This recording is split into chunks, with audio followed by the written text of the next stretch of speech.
So a 20-degree drop since Friday night. Let's go to John Kernan.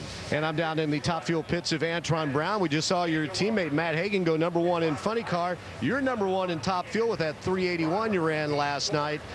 Can you step it up today? The conditions are prime.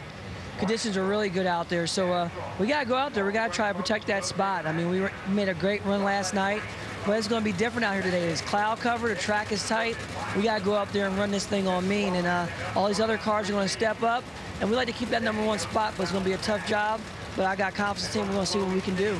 Last week at the test here, Antron told me they didn't want to change too much on the car. Guess what? They did. They're running a different clutch pack this weekend than what they've been running. It's working pretty well right now, wouldn't you say?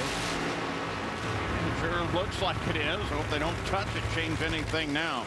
Robert Hight and Daniel Wilkerson, son of Tim. Hight is in. Wilkerson's trying to get in. Let's go to Gary.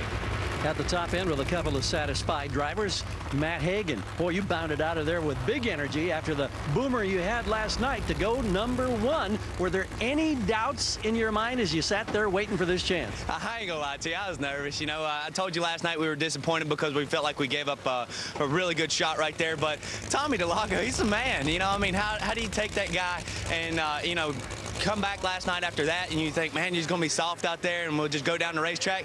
He's going for it all the time. So that's why I love the guy. The diehard folks, the Mopar guys, they're just going to work hard hopefully this weekend and hopefully bring that first win for the year for us. So we're going to get out there and see what we can do here in a little bit. All right, and Bob Tasca, how much satisfaction and how much of a sigh of relief now to get that monkey off the back for the moment? Yeah, for the moment, you know, that was ugly. We were spinning the tire real hard in the big end. We blew it up, knocked the blower off it, but you know, you hear the motor revving up, you know you're not in, and I wasn't stepping off the throttle unless I was upside down. So for Motorcraft Quick Lane, we'll get our arms around this thing. We'll have one more run, which will be the run to go to the top of the pack. Thanks. Starting to see some of the Top Fuel cars as they come up toward the line. John Force is watching his teammate Robert Hight, and Tim Wilkerson's watching his son.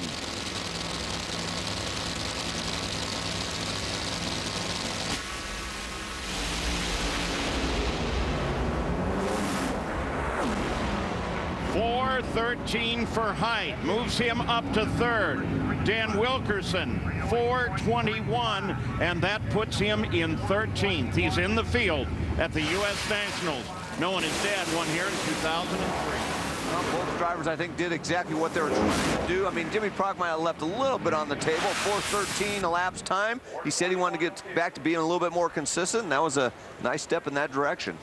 The NHRA Full Throttle Drag Racing Series, the Mac Tools U.S. Nationals presented by Lucas Oil at Lucas Oil Raceway in Indianapolis.